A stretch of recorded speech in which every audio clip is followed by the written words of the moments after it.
వంకాయ గుజ్జు కూర పల్లి కారం పొడి వేసి ఎప్పుడైనా చేశారా? చాలా రుచిగా ఉంటుంది. చపాతీలోకి రైస్లోకి చాలా బాగుంటుంది. అంత రుచిగా ఉంటుంది ఈ కూర. ఫస్ట్ అయితే వేయించిన నువ్వులని చల్లారాక మిక్సీ జార్లో వేసుకోవాలి. తర్వాత వేయించిన పల్లీలు పొట్టు తీసుకొని వేసుకోవాలి. తర్వాత వెల్లుల్లి వేసుకోవాలి. కొంచెం చింతపండు కొద్దిగా వేసుకోవాలి. సరిపడా కారం వేసుకోవాలి. తగినంత ఉప్పు కూడా ఇక్కడనే వేసుకుంటున్నాను. వేసుకొని ఈ పల్లి కారపొడిని పట్టుకొని ఈ పొడిని పక్కన పెట్టుకోవాలి. తర్వాత నూనె వేడయ్యాక జీలకర్ర ఆవాలు వేసుకోవాలి. ఆవాలు చిటపట్లాడాలి. ఆవాలు వేసుకున్నాక ఆవాలు చిటపట్లాడాక జీలకర్ర వేసుకోవాలి. జీలకర్ర చిటపట్లాడాలి. తర్వాత 2 ఉల్లిగడ్డల్ని చిన్నగా కట్ చేసి వేసుకొని వేయించుకోవాలి. తర్వాత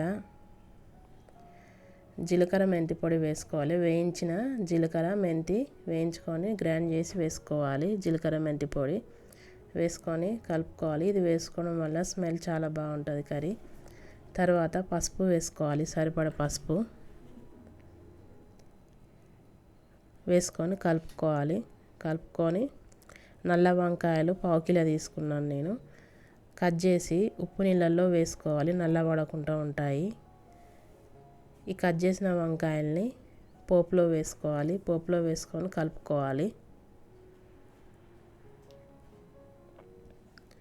కలుపుకొని ఒక 2 నిమిషాలు మూత పెట్టుకొని వంకాయలు మగ్గేదాకా ఉడికించుకోవాలి.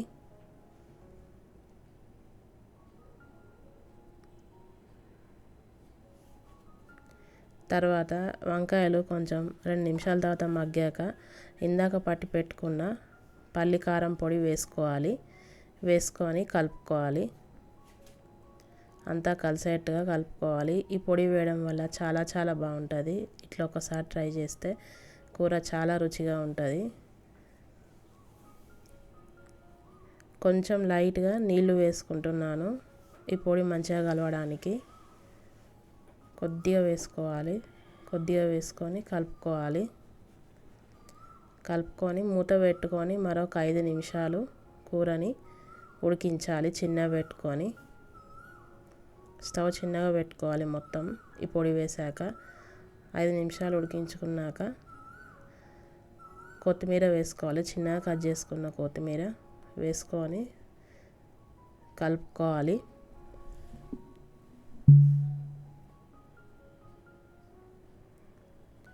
కలుపుకొని స్టవ్ ఆఫ్ చేసేసుకొని చపాతీలోకి రైస్లోకి తింటే చాలా బాగుంటుంది. ఈ కర్రీ అంత రుచిగా ఉంటుంది.